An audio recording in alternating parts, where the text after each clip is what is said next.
I had dreamed of this day for as long as I could remember. My wedding day.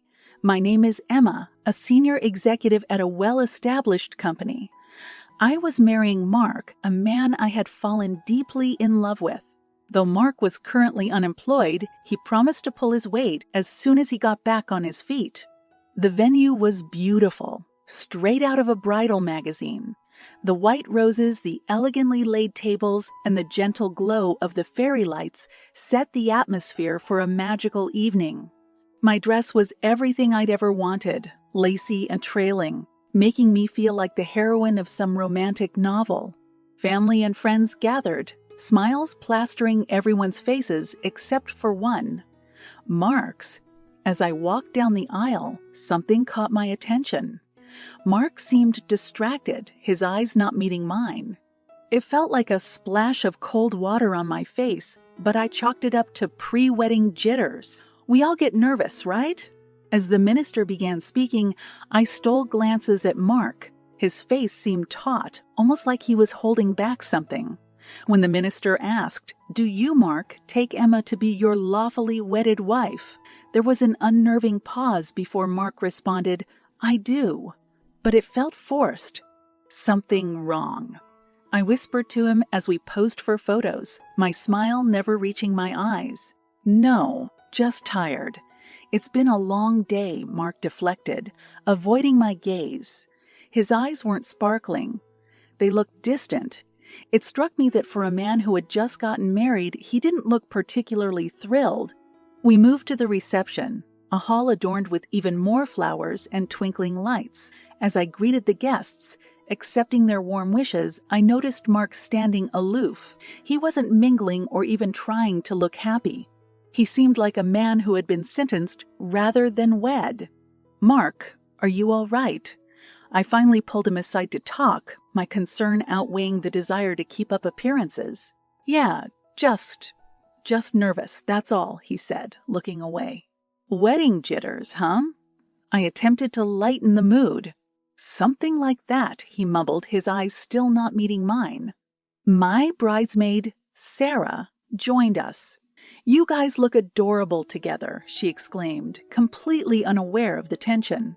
"Thanks, Sarah." I managed a smile, trying hard to keep the concern out of my voice. Mark nodded, but said nothing. As the evening drew to a close, I couldn't shake off the feeling that something was terribly wrong. I watched Mark from across the room, his glass of champagne untouched, his eyes unfocused. This was supposed to be the happiest day of our lives, but it felt like a facade, one that was starting to show its cracks. I couldn't shake the nagging doubt that clouded this supposedly joyous occasion. My husband, the man I had just vowed to spend the rest of my life with, seemed almost like a stranger. The music swelled, and the newlyweds were called onto the floor for the first dance. As Mark held me, his hands felt cold, his grip loose. He was physically present, but emotionally distant, and in that moment, a horrifying thought crossed my mind. Did he actually want to be here, married to me? As we moved to the rhythm of the song, the applause and cheers from our loved ones seemed to fade into a hollow echo. I felt like I was dancing with a ghost, a shell of the man I thought I knew. That night, as we retreated to our bridal suite, I looked into the mirror. The bride staring back at me seemed happy on the surface, but her eyes told a different story, one of uncertainty, doubt, and a growing realization that the fairy tale wedding she'd longed for was turning out to be anything but.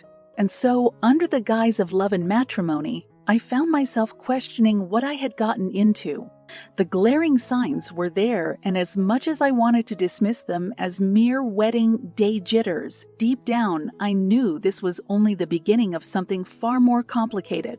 Life after the wedding felt like stepping onto a moving treadmill. Everything was in motion, the settling into our new home, the daily routines, and my job, which remained as demanding as ever. The house was a comfortable two-story dwelling in a peaceful neighborhood, just a short commute away from my office. Mark had moved in with me, promising to find work soon and contribute to the household expenses. In the meantime, I didn't mind taking care of the bills. My salary was more than enough for both of us. For the first few weeks, things appeared to be smooth. We'd cook dinner together, watch movies on weekends, and discuss how our days went. The light banter and affectionate exchanges made it feel like a genuine honeymoon phase. Mark would even occasionally talk about job opportunities he was exploring. "How was your day, Emma?" Mark would ask, genuinely interested. "Busy as always. How about you? Any luck with the job search?" I'd respond, ever hopeful. "I had an interview today. Seems promising. They'll let me know by the end of the week," he'd say, flashing me a smile that would ease my worries. But as weeks turned into months, the charm started wearing thin. Mark's promising interviews never materialized into actual jobs, and his demeanor began to change. He spent more time outside the house, his exits and entrances becoming increasingly unpredictable. It was on one of those evenings when the clock was inching toward midnight and Mark was nowhere to be found that I felt the first pangs of real worry. I couldn't help but call him, my voice tinged with both irritation and concern. "Where are you?" "It's getting late," I said the moment he picked up the phone. "Out with friends." "Why, you keeping tabs on me now?" he snapped, his voice laden with annoyance. "No, I was just worried. You didn't say you'd be out this late," I explained, my voice softer than I'd have liked it to be. "Well, now you know. See you when I see you," he said dismissively, ending the call. When he finally stumbled through the door, reeking of alcohol and late-night regrets, I couldn't contain my frustration any longer. "Mark, what's going on with you? This isn't like you," I implored, hoping to break through whatever wall he had built around himself. "Nothing's going on. Stop being so controlling," he retorted, avoiding my eyes as he headed straight for the bedroom, closing the door behind him with a thud that seemed to reverberate through my entire being. As I stood there, alone in the silence of our home, I felt a torrent of emotions wash over me. Confusion, disappointment, fear, a toxic cocktail that no wife should have to swallow. The disconnect between us had grown from a crack into a gaping chasm, and it was becoming more evident that the man I married was not who he had seemed to be. The honeymoon phase, if it ever truly existed, was officially over. The man I thought was my soulmate was turning into a stranger before my eyes. What was even more worrying was that this stranger was someone I could neither understand nor predict. And as I went to bed that night, lying awake beside a man who felt miles away even though he was right next to me, I couldn't shake the sinking feeling that this was merely the prelude to a series of unraveling threads in the tapestry of our marriage. Just when I thought the lows couldn't get any lower, life threw me another curveball. My father, a pillar of strength and wisdom in my life, became seriously ill. The prognosis was grim. He didn't have much time left. The news arrived on a weekday evening. I was slogging through a mountain of emails when my phone buzzed. It was my mother's number. The tremor in her voice told me everything before she even got to the point. "Emma, you need to come home. It's your father. He's not doing well." The world around me seemed to freeze. My work, my troubled marriage, all the stresses that had consumed my life. All of it faded away, eclipsed by the monumental sorrow that gripped me. I left the office immediately and drove straight to my parents' house, my mind a whirlpool of dread and disbelief. As I stepped into my father's room, the sight of him, frail, a shadow of his former self, felt like a knife to my heart. But even in his weakened state, his eyes still twinkled with warmth when he saw me. "Emma," he whispered, "come here." Sitting beside him, I fought to hold back tears. He took my hand, his grip feeble yet full of affection. "I don't have much time," he began, "and there are things I need to take care of." I looked at him, my eyes pleading. "Dad, don't talk like that. You're going to get through this." He sighed, shaking his head slightly. "My beautiful, optimistic Emma. I wish I could believe that. I've lived a good life, and I want to make sure you're taken care of after I'm gone." I felt a lump in my throat but couldn't speak. My father continued, "I'm writing you a will. You'll inherit $10 million. I stared at him, speechless. Money was the furthest thing from my mind. All I could think about was how much I wanted him to stay, to be there for future milestones, to meet his future grandchildren.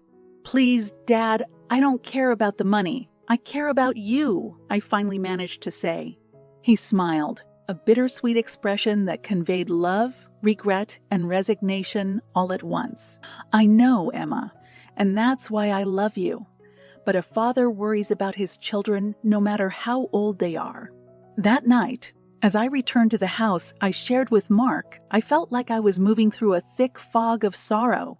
When I walked in, I found Mark on the couch, a beer in hand, watching TV as if it was just another regular evening.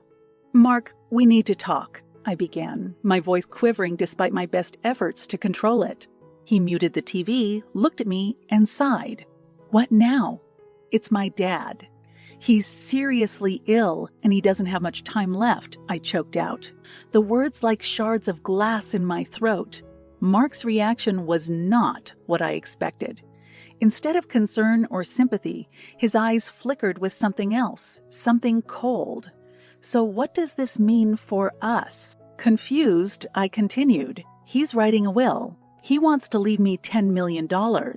For the first time in a long while, Mark seemed genuinely interested. $10 million. That's a lot of money. His response took me aback. "Mark, are you even listening to yourself? My father is dying." He shrugged, his face an emotionless mask. "Well, life goes on, Emma." It was then that I felt the ground beneath me truly crumble.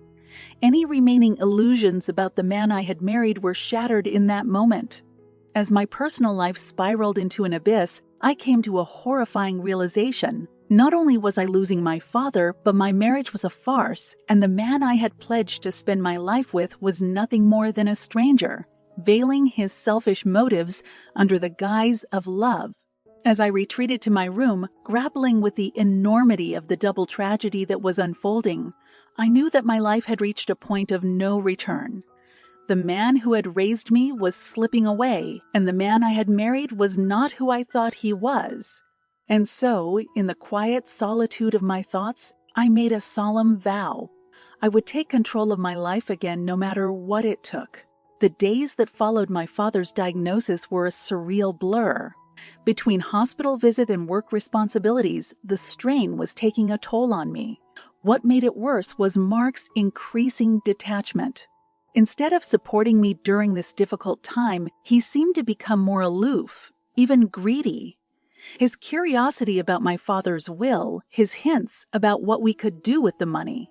Each comment struck me as more inappropriate than the last. Then came the funeral. The moment was as heartbreaking as I had imagined, saying a final goodbye to the man who had been my first hero, my father. Friends and relatives gathered to pay their respects, offering condolences and sharing memories of happier times. Mark was there too, but physically alone, lingering at the edges of conversations, seeming more interested in the proceedings of the will than the loss of a family member. It was a couple of days after the funeral when the final straw broke. Mark came home drunk, his movements unsteady and his words slurred. I had grown accustomed to this by now, but tonight was different. Tonight, I felt the weight of my father's absence, the emptiness of my home, and the failure of my marriage all collapsing in on me. "So, have the lawyers gotten back to you about the will?" Mark blurted out, staggering into the living room where I was seated. "Yes, they have," I replied, my voice devoid of emotion. And I paused, contemplating whether or not to go through with the plan I had set in motion earlier. Taking a deep breath, I decided it was time. "I'm only getting $100,000, I lied. His face contorted with anger. "You've got to be kidding me. 100,000. What about the 10 million? That's all I get. The rest is being donated to charity and research foundations as per my father's wishes," I added, reinforcing my manufactured story. Mark's eyes, already bloodshot from drinking, seemed to flash with rage. "So you're telling me we can't even do anything decent with the inheritance?" Your father screws us over even in death." His next action took me by surprise, although maybe it shouldn't have. Mark's hand flew through the air, landing a stinging slap on my cheek.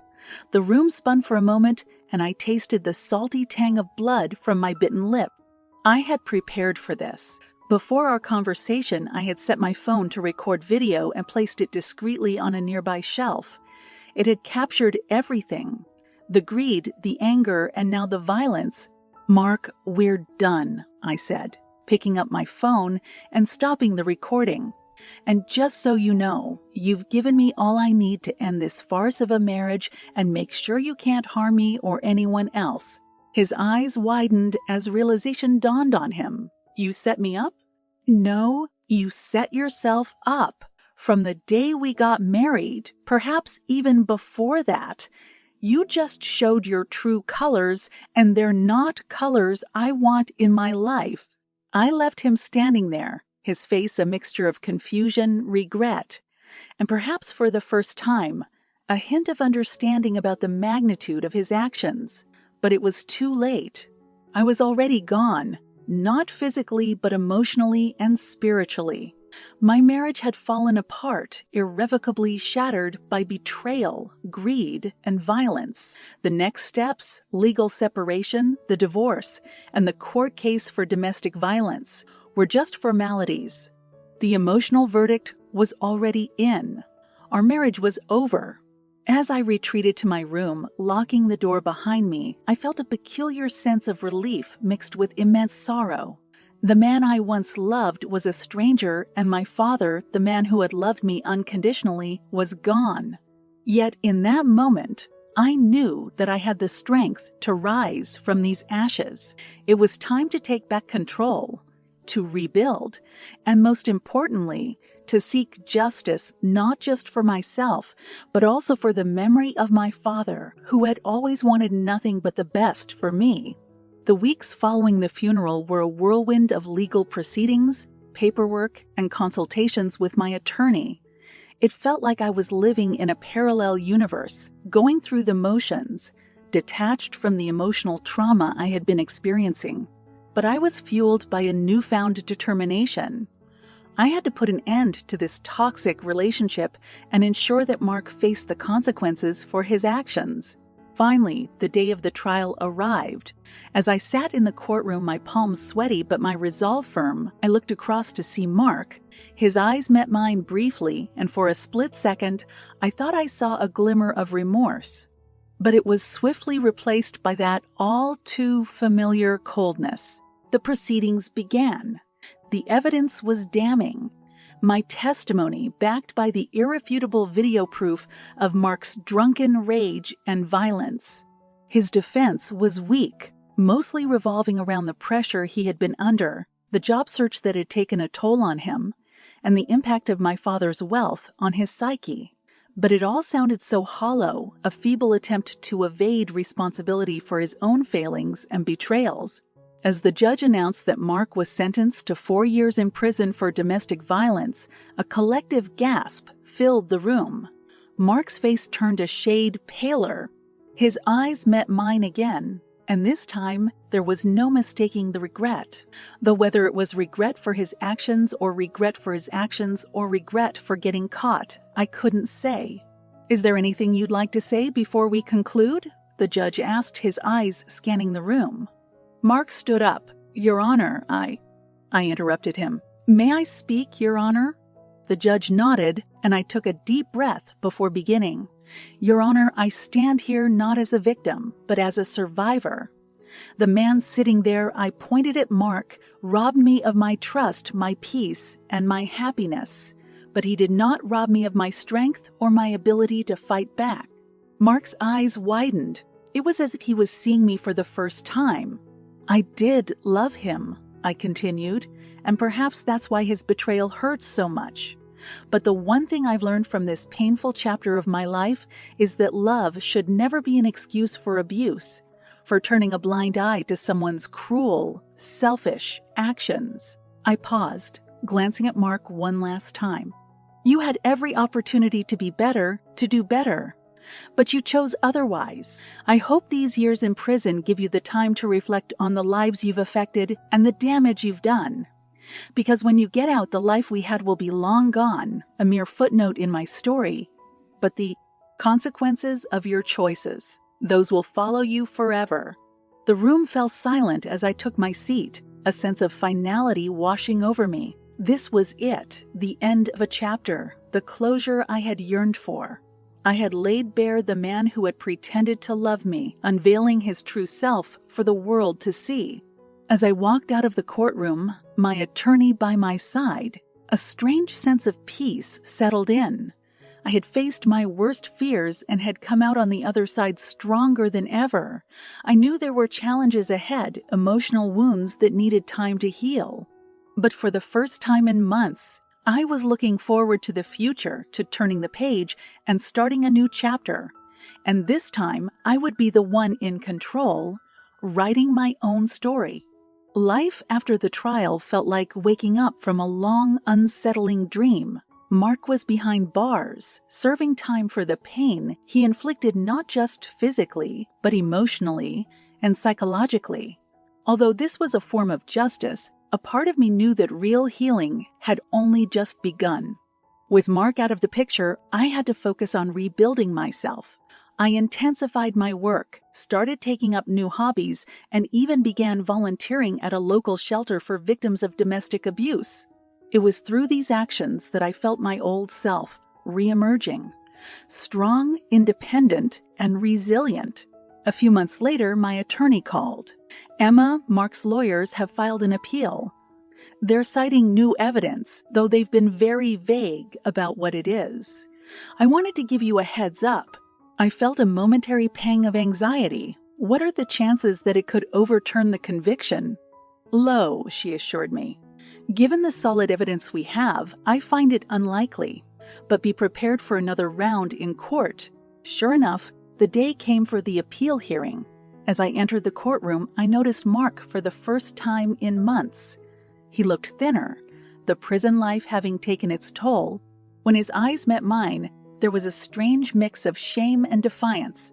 During the appeal, his lawyers presented what they called new evidence, a string of text messages from the early days of our relationship attempting to portray me as the controlling and manipulative one. I couldn't believe it. It was a desperate, last-ditch attempt to smear my character. My lawyer stood up, holding a folder. Your Honor, what they failed to acknowledge is the consistent pattern of abuse that my client had to endure. This so-called new evidence is nothing but a distortion of facts. As she laid out our counter-arguments, presenting expert testimonies and psychological assessments that revealed Mark's manipulative tendencies, I felt a rising sense of empowerment. Finally, the judge spoke. After reviewing the new evidence and the counter-arguments presented, I find no reason to overturn the original conviction. The appeal is denied. Mark's face crumbled. For the first time, it seemed like he was grappling with the gravity of his actions. As we walked out of the courtroom, my attorney leaned in. How are you feeling? I feel free, I replied. It's like I can finally close this chapter and move on.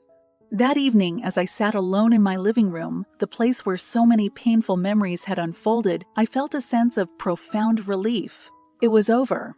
The legal battle had come to an end, and with it, the last threads connecting me to Mark were severed. But it wasn't just about defeating him in court. It was about reclaiming my life, my dignity, and my self-worth. I knew that real healing would take time. The scars left by betrayal and abuse don't disappear overnight. But now I had something invaluable, the space to heal and the freedom to build a future on my own terms. As I sat there contemplating the roller coaster journey I'd been through, I realized that I had come out stronger, wiser, and more resilient. Mark's actions, while devastating, served as a painful catalyst for my own growth and transformation. It was a reckoning, not just for Mark, but for me as well. A reckoning that challenged me to rise from the ashes, to turn suffering into strength, and to emerge not as a victim, but as a survivor ready to face whatever comes next. And so, as the sun set, casting warm golden hues through my window, I felt a sense of peace I hadn't felt in years. I was ready to turn the page, to embark on a new chapter. This time I would be the author of my own destiny, free from the shadows of the past. And whatever came next